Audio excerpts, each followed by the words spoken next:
No. Bueno, nada, gracias por venir a todos. Esta es la primera cosa que hacemos aquí, más o menos oficial de, de evento. Entendemos que en este nuevo lugar, pues, un poco nuestro cometido va a ser generar este tipo de eventos, de encuentros, de charlas y de abrir espacios para generar más discusión y conocimiento, que luego eso es algo que en otros contextos es más complicado y pues se nos pone un poco como fácil por la dinámica, ¿no? Estamos en un contexto donde está nuestro almacén desde hace 20 años y en donde se puede ver por fin, o de alguna manera, para los que no lo habían visto, pues todo lo que hemos hecho durante estos 26 años y todo lo que trabajamos desde hace tanto tiempo, ¿no? Entonces de pronto está aquí toda la vista, todo abierto, todo presente, todo para ver y creemos que eso nos da como la excusa de poder empezar a hablar de todo eso que ya está hecho y que hemos hecho y bueno, que seguimos haciendo, pero con las cosas enfrente. Entonces ese es un poco el espíritu de este primer evento y del que esperamos que haya más, ¿no? Porque entendemos también que ese trabajo de edición y de impresión y de colaboración con los artistas que hemos hecho tanto al estar especializados en obra gráfica, pues justo es un contexto que te pide además este tipo o se presta para este tipo de reflexión y de conversación, más que algunos otros. Entonces ese es el énfasis que quisiéramos dar aquí, les agradecemos que vengan y esperemos que cada vez venga más gente para participar de la conversación. También nos da muchísimo gusto presentar la tercera edición que hacemos de Ignacy, es nuestra tercera colaboración con él como editores y es fue una coincidencia muy afortunada el proyecto que desarrolló. Pasa si quieres acercarte. Ahí, porque lo que nos propuso Ignacy para esta edición, ya lo verán, ya lo están viendo, pero básicamente es un anuncio. Y es un anuncio que anuncia una serie de cosas de las que vamos a hablar ahora, pero que sobre todo nos hizo gracia la coincidencia temporal y la alineación de astros, porque también nos está sirviendo de alguna manera para anunciar nuestro espacio nuevo, para anunciar nuestra dirección nueva y para anunciar lo que estamos haciendo a partir de ahora, ¿no? Entonces es un anuncio que se despliega como en muchos sentidos conceptuales, pero también prácticos. Básicamente es la primera edición que hacemos desde que estamos aquí y ya viene incluso impresa la dirección nueva. Entonces eso nos parecía como muy afortunado y curioso y bueno, como una señal, ¿no?, de que no estaremos tan mal encaminados. Entonces hemos propuesto para poder hablar de esto una charla a tres voces entre el artista, que es el que idea la obra, la crea, el editor, que es Fernando, que todos conocen y que es el que materializa de alguna manera, pone en material la idea del artista. Y luego aquí la hemos escrito como la bibliotecaria, porque así nos pidió que la pusiéramos en la tarjeta. Voy a poner artista y eso me parecía un error. No tengo las manos para que los brazos terminen en algo. O sea, Isabel, que nos acompaña, ha sido la jefa del Servicio de Dibujos y Grabados de la Biblioteca Nacional hasta hace unos cuantos meses. Entonces es una persona por la que han pasado por sus manos cantidad de objetos impresos y creemos que era una persona como muy adecuada también para desde la última parte de esa dinámica, ¿no?, desde la creación, la producción y finalmente el archivo, la interpretación, la historización de ese trabajo, pues que era alguien que nos podía aportar en ese sentido. Entonces, a Ignacy creo que no hace falta que lo presente porque todos lo conocemos muchísimo y su trabajo pues habla. Y básicamente es eso. Entonces yo le voy a pedir a Ignacy que empiece él a contarnos un poco de dónde sale la edición y a partir de ahí es un coloquio informal, entonces luego, por supuesto, quisiéramos que participen ustedes también. Muy bien, pues la edición de hecho parte de una propuesta que me hacen Fernando y Isa cuando sabían que se tenían que trasladar aquí y Fernando me propone que sea la primera edición que se presente en este nuevo espacio y de alguna manera eso estaba en mi cabeza cuando me puse a pensar qué hacer, ¿no? De hecho, las tres ediciones que se ven aquí parten de una edición que yo vi en París, un anuncio de unas ediciones que prometían que se iban a realizar, ¿no?, esas ediciones. Y yo lo que hice fue adaptar esa idea de anuncio, de algo que va a llegar, usando prácticamente la misma plantilla y los mismos elementos que estaban en ese anuncio, que creo que era de 1910, y respetando incluso la composición de las imágenes, cambiando el contenido, adaptándolo a esta nueva situación y cambiando las imágenes, ¿no? Porque en esos anuncios el anuncio de París, pues remitían unos a imágenes del campo, de la naturaleza, y otro de imágenes de Bretaña, ¿no? Entonces ponían el artista, del pintor con el nombre, ponía la edición que iban a hacer, el precio que iban a tener, cuántas iban a estar firmadas, la dirección de la galería, la dirección del impresor, en fin. Ahí estaba recogido un poco todo digamos, el contenido de lo que iba a ser eso, ¿no? Claro, por ejemplo, anunciaban que las estampas iban a ser en color, como aquí, y el anuncio es en blanco y negro, ¿no? Ahí hay un desajuste entre lo que el anuncio promete y lo que luego va a suceder. En cambio, en este caso, partiendo de esa idea y de ese esquema que yo vi, el anuncio acaba aquí, digamos. Lo que anuncia esto no se va a producir, por lo tanto, el anuncio al final es lo que es la edición en sí misma, ¿no? Aunque dice que van a haber no sé cuántos ejemplares de cada uno en color, en un papel hecho especialmente y todo eso, al final eso no va a ocurrir. Con lo cual, bueno, hay una diferencia ya respecto al anuncio que yo vi en París, que ahí sí supongo que se hicieron esas estampas.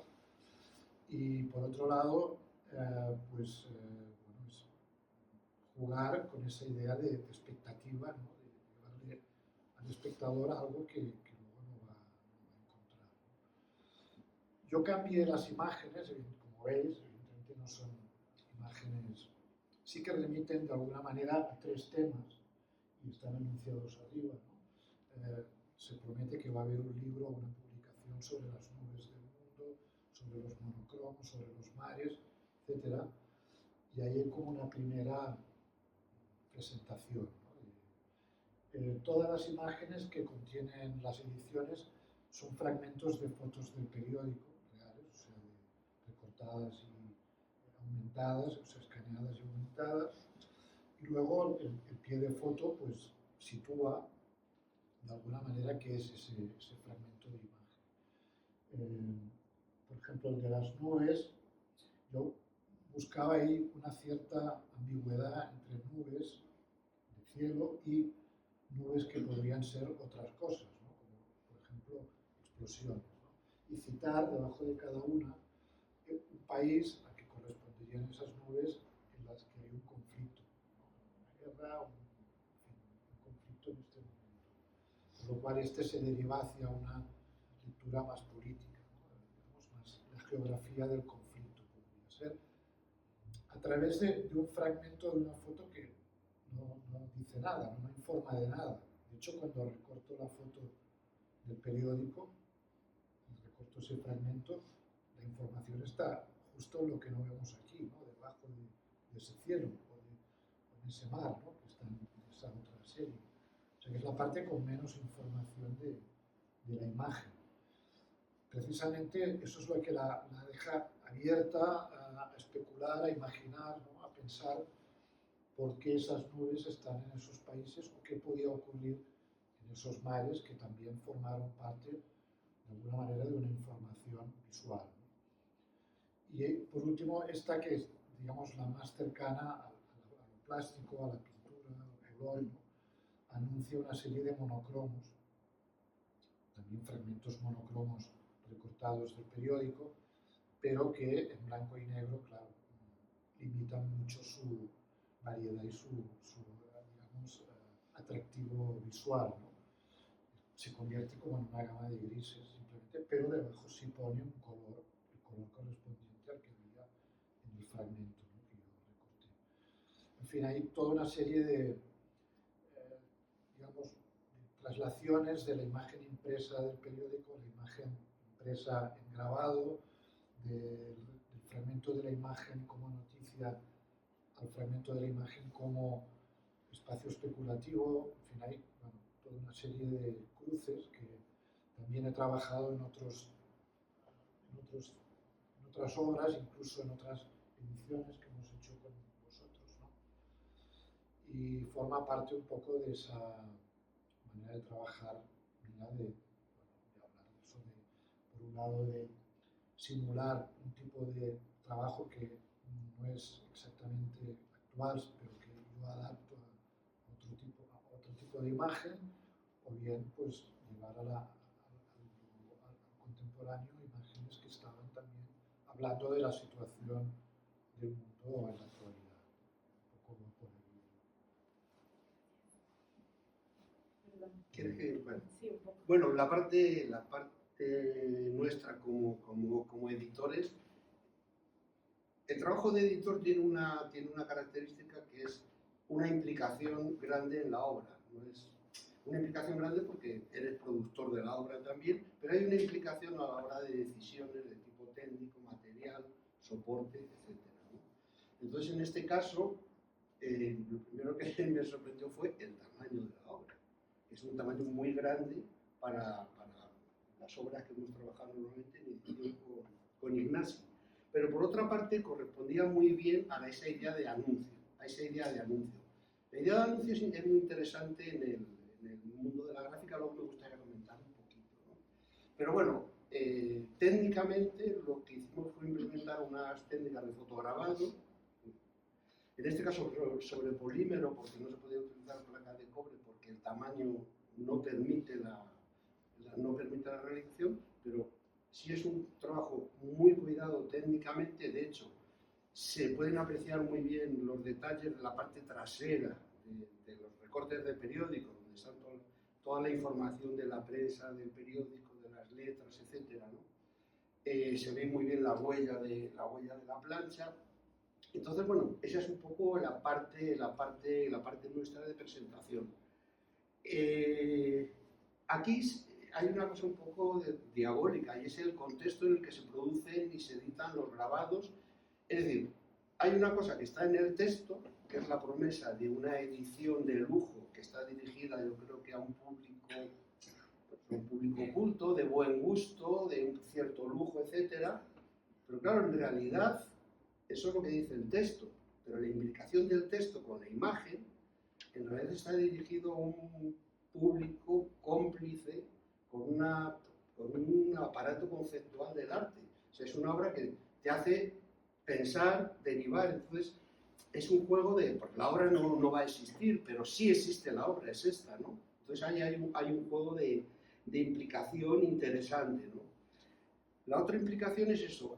Cuando se edita, ¿a quién se dirigen los grabados? ¿Qué expectativa hay? El mundo de la gráfica tiene esta característica que siempre oscila entre el coleccionismo alto y el coleccionismo bajo, entre el uso social, entre una función social y el coleccionismo. Ahora estamos en una época buena, digamos, porque las colecciones y los museos han incorporado muy bien el material gráfico a sus colecciones, cuando en otras épocas a lo mejor se ha despreciado más.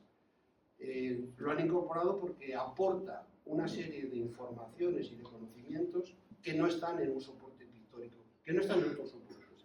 O sea, hoy en día no se puede entender a Goya si no es con los grabados de Goya, ¿no? De alguna manera. Entonces, sin embargo, ha habido otras épocas donde la función social de la gráfica ha sido mayor, donde ha habido mayor venta, mayor distribución.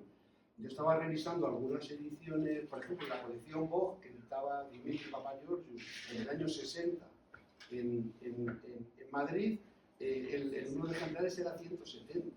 Claro, eso quiere decir que las expectativas de venta y de distribución eran mucho mayores que nosotros que editamos 20. Es decir, ha habido un cambio social. ¿Por qué? Porque eso tiene que ver con las redes de producción y de distribución de los grabados. Es decir, hoy en día la red de distribución de la obra de arte en general está muy reducida a un número de personas muy iniciadas en el mundo del arte. Se ha perdido quizás esa función social de la estampa, donde muchos públicos distintos accedían. Yo empecé en el año 81 a trabajar. Vendíamos a gente de perfiles muy distintos que no eran estrictamente coleccionistas, ¿no? Entonces, bueno, ese es un tema interesante. ¿En qué sentido se organizan las redes y las complicidades de productores, editores y, digamos, los consumidores o los lectores de la obra, ¿no? Ese es un aspecto que en la gráfica sí que nos ha preocupado mucho, porque tú tienes que hacer una edición, saber más o menos cómo te puede funcionar. Dentro de eso, la estampa tradicionalmente reúne muchos conocimientos por una cuestión. Primero, porque intervienen muchos actores. Interviene el artista, pero interviene un taller, pero interviene un editor. Entonces, eso es como en un libro, que se van sumando ese tipo de informaciones y producen, digamos, la riqueza de pensamiento que puede tener la estampa. En este caso, mayor todavía, porque hay un juego, insisto, el juego de texto e imagen. Aquí hay un texto que describe la imagen, pero hay una imagen que desdice al texto y que le vuelve a dar la vuelta, hasta pone un precio, que eso, claro, pone un precio que no es el precio, que eso me va a causar a mí, además una vale 400, otra 500, otra 600, no es el precio. Claro, cuando yo llego al taller de estampación, Eso es el precio de esto, ¿no? Sí, claro, yo llego al taller de impresión y estoy hablando para hacerlo, me miraron así y me dijeron, pero tú, ¿sabéis bien lo que vais a hacer? Bueno, digo, es una anécdota. Entonces, claro, las imágenes aquí no son ilustrativas. En el grabador normalmente las imágenes no son ilustrativas. Las imágenes funcionan por su cuenta, el texto funciona por su cuenta, como suele pasar en los libros. Entonces, se establece esta dialéctica interesante, ¿no?, de contenidos. Ahí las nubes son explosiones, aquí los monocromos se ven que son restos de periódico, o sea, fragmentos de periódico. Allí los mares, pues uno pone mar de la China, pero podría ser el mar del Japón. Entonces hay todo este juego de texto e imagen que es, bueno, muy interesante y muy rico, ¿no? ¿Qué nos proporciona? Lo que nos proporciona un poco el arte contemporáneo, la creación de imágenes imágenes mentales y pensamientos. O sea, un poco nos lleva a imaginar, y esa es la manera que yo creo que el espectador contemporáneo tiene de participar en la obra. No es un mero espectador, y eso Ignasi lo hace perfectamente, porque a nosotros nos han pasado, claro, anécdotas un poco comerciales. Hay otra serie que está expuesta en la salita esa, que son esos mapas, esa especie de mapas, que son mapas de cosas que no se pueden ver, y nos ha sucedido verdaderamente cosas muy interesantes, pero con filósofos, pero también con madres con el niño, que realmente ves que están hablando, que están contemplando la obra un buen rato y que están discutiendo porque el niño lo invisible que ve es tal cosa. O el filósofo que se quedó, esto pasó en México, que se quedaba extasiado ante una imagen que era lo inimaginable, que era ya como él. Bueno, pues esto más o menos. Bien, gracias. Bueno, pues esto para un repositorio de grabados que tenga que catalogarlos, tenga que clasificarlos, es un problema. Un problema, porque claro, la gente quiere, cuando catalogas una estampa, saber qué es para poderle dar la materia, para poder mucho más pasar de una cosa de pensamiento a fundirlo en una cosa que sea razonable y que la gente cuando lo vea se aproxime a lo que eso representa. Pero en este caso es muy rico, a mí me impresionó, me gustó muchísimo la obra de Ignasi, que te obliga a pensar, te obliga a qué puede ser eso además de lo que aparenta, ¿no? Entonces, pues bueno, en la biblioteca, que somos más el archivero, el bibliotecario, ¿no?, que todo tiene que ser racional, tiene que ser tal, pues esto plantea pues, que tienes que abrir la mente y ver que las cosas no son lo que parecen, ¿no? O sea, las colecciones de la biblioteca son muy ricas porque tenemos grabados desde el siglo XV hasta nuestros días y hay mucha obra en papel, mucha obra gráfica, porque cuando la pintura empezó a ser muy cara, la gente que quería comprar algo gráfico tenía que irse a la obra sobre papel. Y ahora ya la obra sobre papel ha sustituido, no es que la haya sustituido, unas obras que son completamente pictóricas, aunque sean sobre papel, aunque sea obra gráfica, ¿no? Entonces están representados allí la mayoría de los artistas que han trabajado sobre papel y es una colección pues muy rica, ¿no? El problema es clasificarlo, archivarlo y darlo a conocer, porque nuestro principal objetivo es dar a conocer estas obras al público general, al público especialista y a todo el mundo, ¿no? Entonces se prestan obras para exposiciones, se ponen obras en nosotros. Las bibliotecas, la cosa que tienen es que para la conservación es un follón, porque nosotros tenemos que dar a conocer la obra. Entonces, si un señor aparece por la sala y te dice que quiere ver esta obra, que es enorme, o un Chillida o un Picasso, tú se lo sacas. Entonces, claro, nos dicen que es una burrada. Es una burrada si no se sabe coger, si no se sabe tocar, si no se sabe...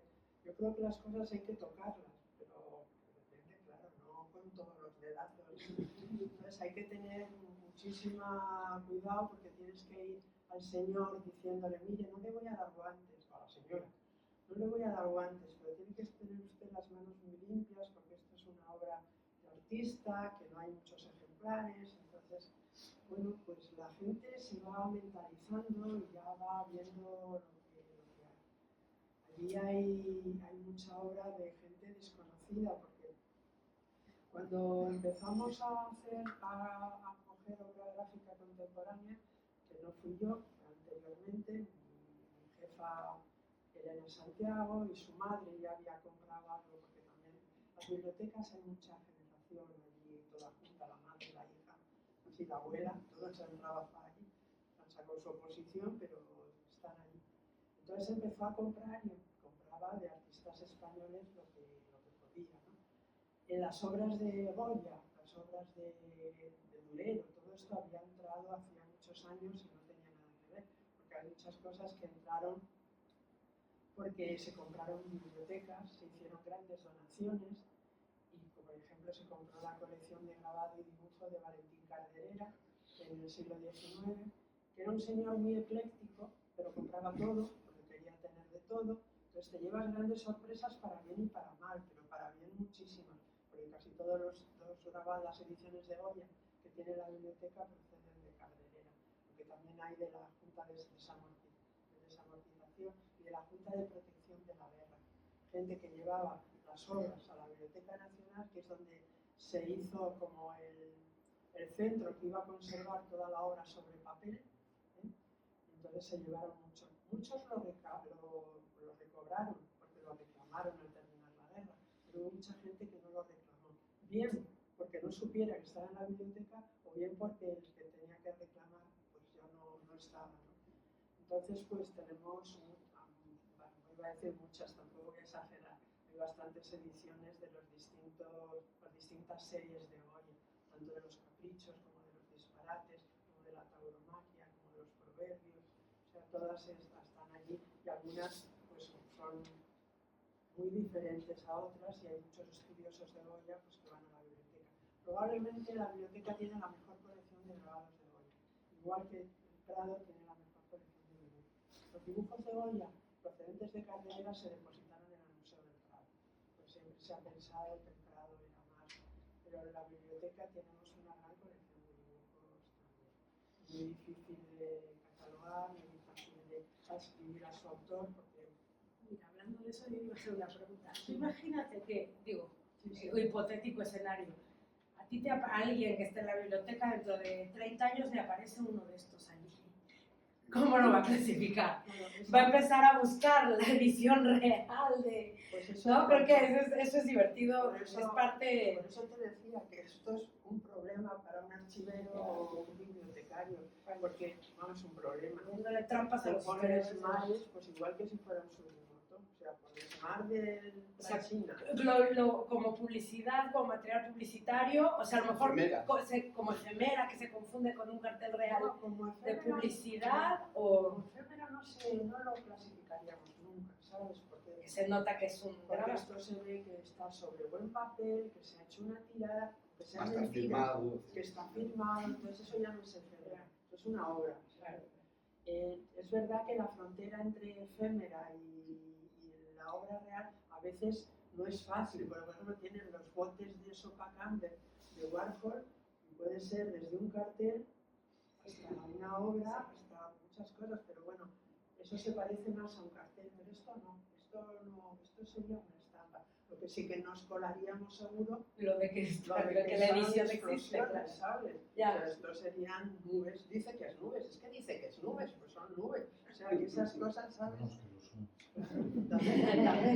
que lo son. Que no proceden de la meteorología, pero claro, pero son nubes. Sí, no nubes de polvo.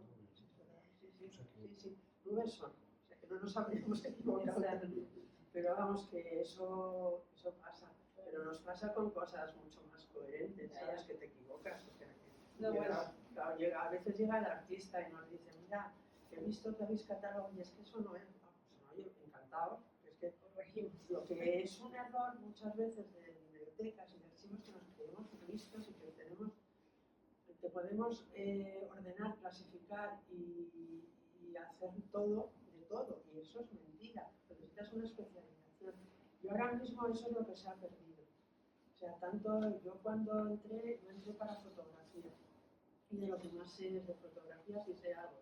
O sea que, pero ahora mismo, no, yo cuando accedí al puesto ya de llevar toda el material gráfico, vi que es que no puedes pedir especialización porque la gente sale muy mal preparada de tal y no hay tanto interés. Y luego que te dicen, hay mucha gente que fluye, al ver las cosas se empieza a especializar, ¿sabes? Y hay gente buenísima. No, que se pica porque también lo necesita, ¿no? Entonces pues empiezas a saber. Pero sí que es verdad que yo cuando dije, no, yo no me voy de fotografía porque es de lo que sé. Y gente académica y tal me dijeron, baja de la nube, eso ya no existe. O sea, que no, estamos en una sociedad que exige que sepas de muchas cosas, que no llegas a saberlo nunca, pero especializarte en una cosa así, pues hay poca gente que tenga el ánimo y la inteligencia de hacerlo. A mí, por ejemplo, esta obra que me parece de lo más inteligente, más que si hubiera fotografiado el mar, porque ver en un recorte de periódico distintas cosas que puedan representar un mar, es genial. Eso necesitamos a los artistas. Salí de aquí como flotando, encantada. No solo por esto, sino por la publicidad. ¿Puedo hacer un inciso? Sí. No, bueno, es que había, Eso es interesante. preparando un poco el tema, se me ocurrió, pensando en esta idea del anuncio, estuve buscando un poco toda la retórica que rodea una edición, que es el anuncio, que es la justificación de tirada, que es la certificación de la tirada, todo lo que acompaña un poco y busqué algún ejemplo muy mínimo, pero bueno, me hizo cierta gracia. Esto, por ejemplo, es el anuncio que hizo Ambroise Vollard para la aparición del Reencarnación de Perregaux, de una edición con los grabados de Wall. El libro nosotros lo tenemos, la edición de Vollard.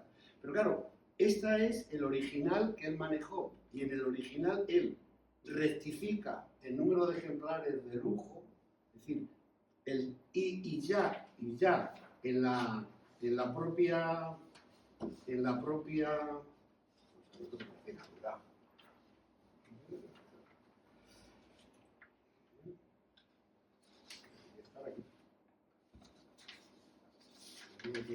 bueno, quiero decir, rectifica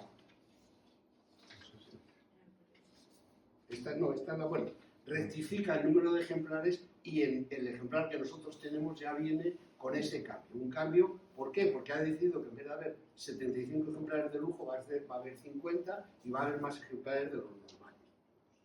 Un ejemplo de cambio, ¿no? Este es más interesante porque esta es la revista que publicaba Le Corbusier.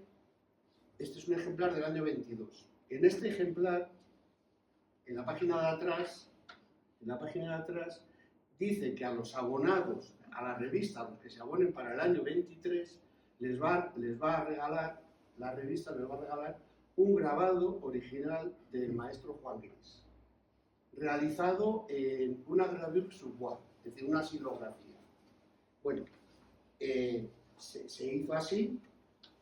Lo único que en vez de ser un grabado sobre madera fue un pochoir, un stencil, un pochoir. Bueno, también es un ejemplo de que anuncian para una pieza que ahora mismo pues, es una pieza valiosa, etcétera, era un regalo de tal. Este es otro ejemplo curioso. La Siete Aubert es una revista muy radical, anarquista, de principios de siglo, que normalmente está hecha toda mediante reproducciones de dibujos. Es una revista que no tiene nada más que de texto una pequeña línea. Tengo por ahí el ejemplar, ¿no? Luego lo saco si alguien lo quiere ver. Pero este ejemplar, dentro de los 100 y pico que editó la revista, que es de Félix Vallotton, lo anuncian porque todas las obras van a ser litografías originales, hechas sobre piedra. Entonces, bueno, es una manera de valorar, hacer el anuncio de que el aviso que van a ser una edición más valiosa porque está toda hecha sobre piedra. Y bueno, y ya solamente como final, bueno, pues es muy conocido, pero este es el anuncio de la aparición de los Caprichos de Goya. El anuncio en el Diario de Madrid de la aparición de los Caprichos de Goya. Entonces, me voy a permitir leer un párrafo que me hace mucha ilusión. Dice, ¿qué es el texto? Colección de estampas de asuntos caprichosos, inventadas y grabadas al aguafuerte por don Francisco Goya. Persuadido el autor de que la censura de los errores y vicios humanos pueden también ser objeto de la pintura, ha escogido como asuntos proporcionados para su obra, entre la multitud de extravagancias y desaciertos que son comunes en toda sociedad civil, y entre las preocupaciones y embustes vulgares autorizados por la costumbre, la ignorancia o el interés, aquellos que han creído más aptos a suministrar materia para el ridículo y ejercitar al mismo tiempo la fantasía del arte. Y luego es imposible no leer el colofón. Se vende en la calle del Desengaño número 1, tienda de perfumes y licores, pagando por cada colección de 80 estampas 20 reales de venta.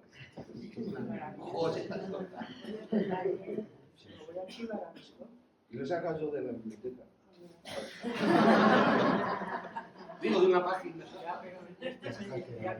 Pero ese es el diario, es el original del que apareció. Para que ellas sepan. Sí. Creo que es buenísimo ese... Bueno, la idea de la publicidad, ¿no? Que yo creo La que idea de esta- la publicidad. la idea de la publicidad es lo que implica la idea de la promesa y la idea de la expectativa y la idea de generar cierta expectativa en un mundo del arte en que realmente tú ahora es novedad lo que va a ser el artista, casi siempre es súper secreto, nadie saca una foto hasta que no está la exposición puesta, los precios nunca vas a saber, o sea, todo un mundo del arte contemporáneo en el que todo se maneja de alguna manera en esta especie de secrecía, exclusividad y tal, y de pronto contraponer, bueno, claro, esta idea de que en el siglo XIX pues se hacía un anuncio y se presentaba y se avisaba y se advertía y se prometía y se esperaba, me imagino, vender algo por adelantado para poder generar... Hay muchas revistas ilustradas que a veces incluían una litografía. Claro. Y luego te daban las indicaciones de dónde tenías que colocar la litografía, en qué página, tal y cual. Y te vuelves loco. Porque coges un ejemplo y dices, si no está, y otro y no está. Dices, oye, es que igual no sé, si lo pones lo tienen que haber hecho, que no, hombre, que a veces no se hace. Y es verdad que muchas veces no se hace. O cada vez metían una litografía. En este libro te venían todos los grabados sobre madera en un lado y indicaciones, pero es que a lo mejor son Pero con 80 un álbum grabados, de cromos. indicaciones de dónde tenías que colocar cada grabado. Como las estampas. En plan álbum de cromos un día también. hacemos la de Nasi. La de la los colores. monocromos. Ya que estamos- Prometemos edición de colorines para pegarlos. La idea del álbum de cromos Eso estaría me gracioso. gusta mucho. Esa está buena. Eso está Interesante. bueno. Ya sabes, próxima edición. No, pero esto, de hecho, es como algo que hubierais hecho vosotros. Sí, yo sí, yo sí. lo que hago es diseñar un cartel que me Sí. pedís, que haga de una edición que vamos a hacer, ¿no? A mí, por ejemplo, me costó mucho poner mi nombre ahí así. Por ejemplo, ¿no? Sí, El artista porque Ignacio es... Valle. Claro, todo el Pero bueno, teniendo en cuenta que era un encargo de Fernando y de Isa, dije, bueno, ¿sabes? Es todo verdad y mentira. Es todo verdad y Es todo mentira. verdad O y sea, todo lo que mentira. se pone es verdad, pero... Malo es que se crea que el nombre del artista es el que es mentira. Claro, puede ser. De hecho, es como un site específico, de hecho, porque sale el nombre de la galería, o sea, Sale la dirección de la... sale la dirección. Claro, para nosotros ha sido bonito porque realmente es como lo primero, es como presentar aquí. O sea, es una, digo, a lo mejor no sé si para todo el mundo le llega, pero para nosotros tiene una especial significación porque viene la dirección, viene todo. De hecho, tiene la función, por ejemplo, del cartel en el cine, ¿no? El cartel de la película, que ya de entrada tiene algunos elementos para que el público empiece a imaginar de qué puede ir la película, ¿no? El título, la tipografía, la imagen, pero el cartel, si no es la película. Se parece más a lo que en mi época se llamaban las carteleras, que eran las cartelera. pequeñas, que normalmente Sí. había una pared o una vitrina Con los donde se fotogramas. ponían los La foto fotogramas, fija. 8 o 10 fotogramas, que era más parecido a esta distribución porque te podías hacer una idea genérica a través de las 10 o 12 carteleras. Yo, de hecho, en mi pequeña colección de objetos mexicanos, tengo como 100 carteleras de cine mexicano que algunas incluso ya han pegado una fotografía original. Sí, porque antes de que la fotomecánica avanzara, le resultaba más fácil pegar una fotografía original Y eso sí que son materiales efímeros, pero supervaliosos a la hora de la información que recogen. Cualquier cartel de cine. ¿Tú hiciste algo de carteles? Sí, también hice una serie sobre la relación de Pérez con el cine, que fue muy intensa, digamos, colaboró en 24 películas, pero la mayoría no se hicieron. Llegaron a realizarse, creo que solo hizo de esas 24, o se hicieron, porque a veces era guionista, a veces, o sea, su papel era como así de literato, ¿no? Unas 7 o 8. Con lo cual, el cartel que yo me inventé, de hecho, era la película, ¿no? Porque yo no sabía cómo era esa película, ni nadie lo sabía, ¿no? O sea, empezaba y acababa en esa imagen que yo, bueno, aproveché para fundir, digamos, o reunir el trabajo de Pérez como escritor y el mío como artista en un ámbito que era el del diseño y el cine, que no era ni el suyo ni el mío, ¿no? Específicamente, nos encontramos ahí de una manera un tanto fantasiosa, ¿no? No sé si alguien quiere preguntar algo, comentar algo. Pues, dudas. ¿Cuánto cuestan de verdad? Bueno, todas, tanto en esta como en la otra que habías comentado, la relación imagen-texto es muy importante, ¿no? Esto es muy importante. En este caso, porque lo que nombra el texto es, bueno, esto que hemos comentado, tanto la estructura, ¿no? del mundo del arte un poco y de la edición, más la verdad o no de lo que anuncian esas imágenes. Podemos creer que eso es verdad o no, o que los mares realmente corresponden a esos mares o no. O sea, deja muy en suspenso la relación correcta imagen-texto. Y en el caso de los otros grabados, porque la selección de palabras, siguiendo un esquema también como de grabado antiguo, ¿no? De ciencias naturales, en el que se ponían pues, plantas, animales o anatomía, lo que fuera, y debajo la leyenda de qué había ahí. Si la leyenda no tiene una imagen que corresponda, pues es un espacio vacío, ¿no? Entonces, en ese caso, esa relación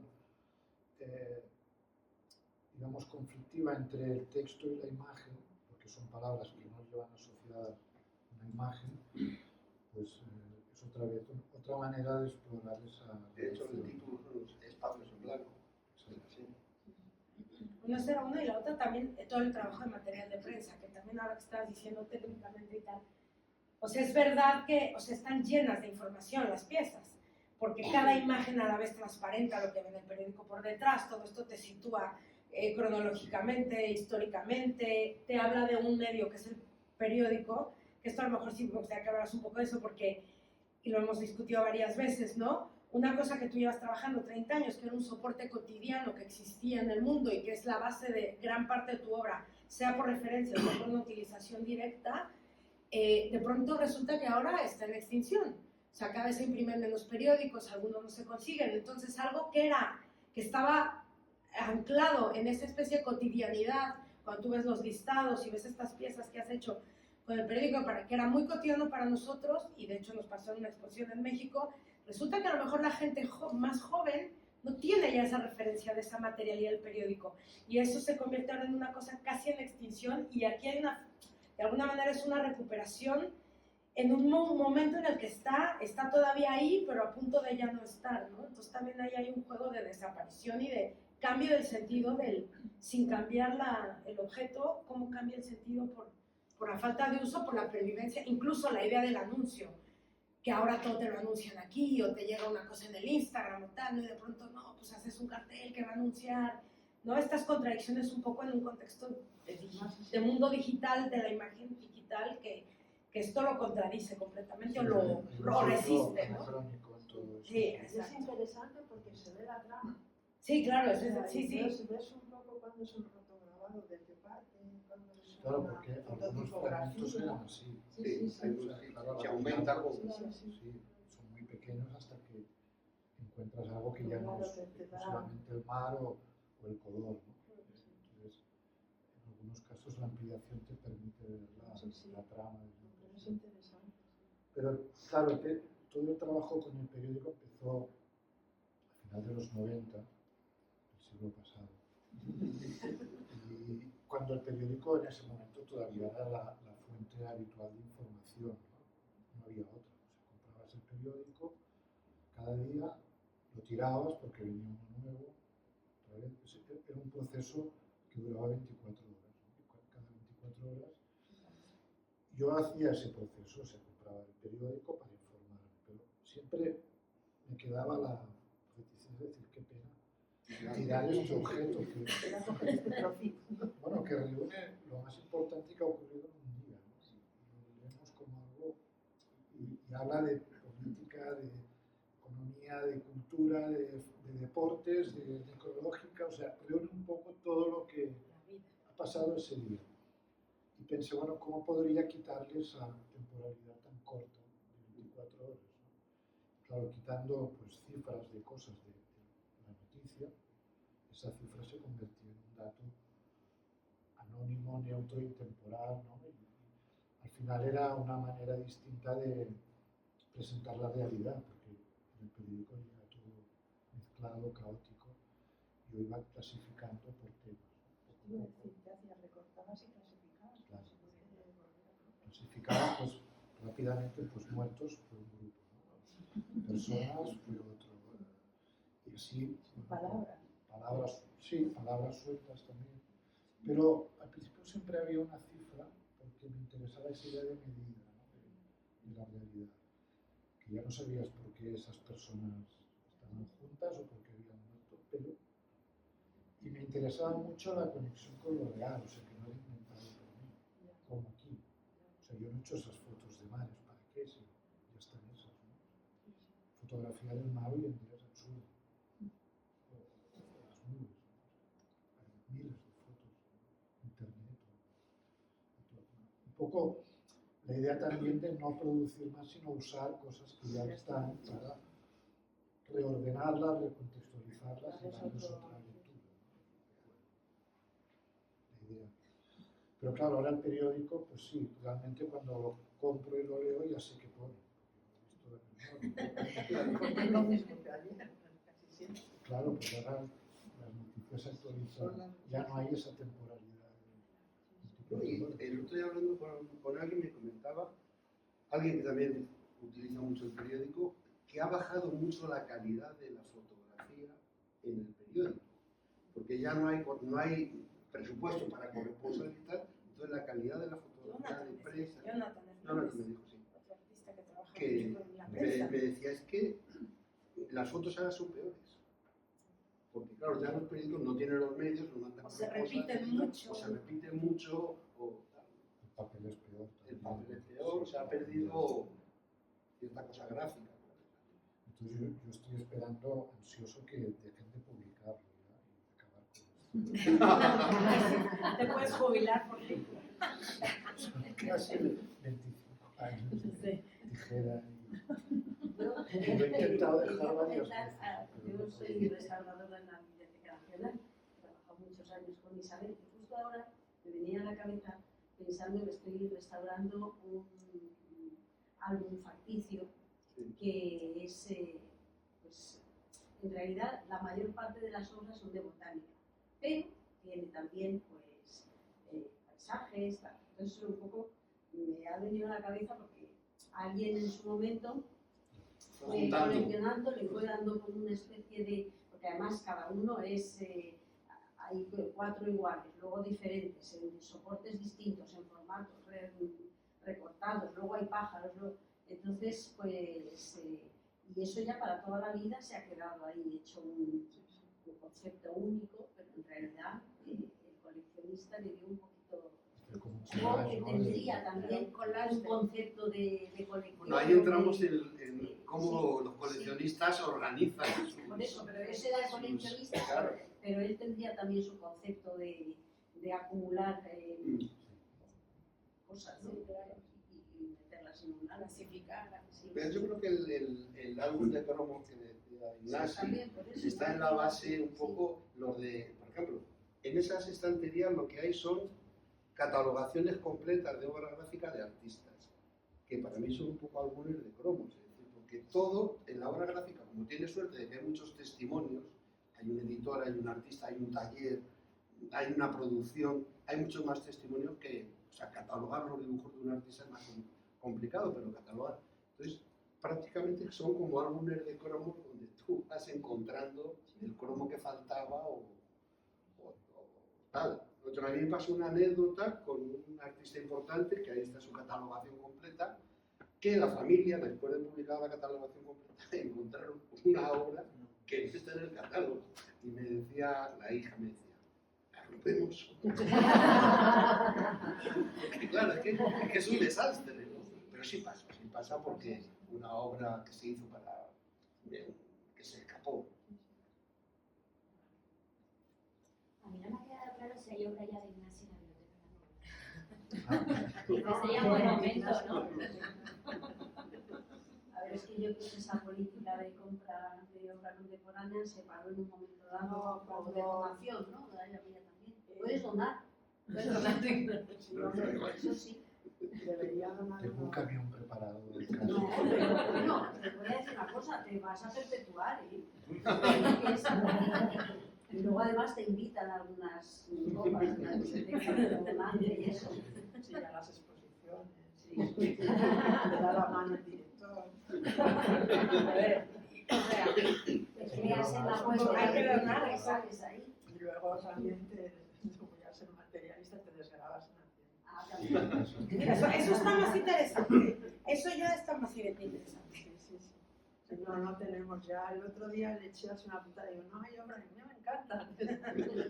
O sea, yo ya no estoy, si no, sí le daría la lata. No sé, pero vamos, que la política de donaciones empezó cuando se empezó la Elena Santiago, que es la anterior jefe, empezó a comprar de artistas. O sea, sí había un presupuesto Sí de hubo, compra. sí hubo. Sí No hubo, lo conocía. había un presupuesto para compra, pero de todo. Entonces siempre nos ganaban los de raros, porque aparecía un ave, aparecía un manuscrito. Un libro valioso. Hombre, y lo comprendías, ¿no? Los de raros siempre ganan. Los de raros siempre ganan. Los de raros siempre ganan, es así. Los de raros. Sí. Pues entonces Y había... esto es como para hacer otra edición, ¿eh? Los de raros siempre ganan. Sí, claro. Esto es raro. No, pero vamos, Eso está bien, pensar dónde se meterían, si en raros No, esto se metería en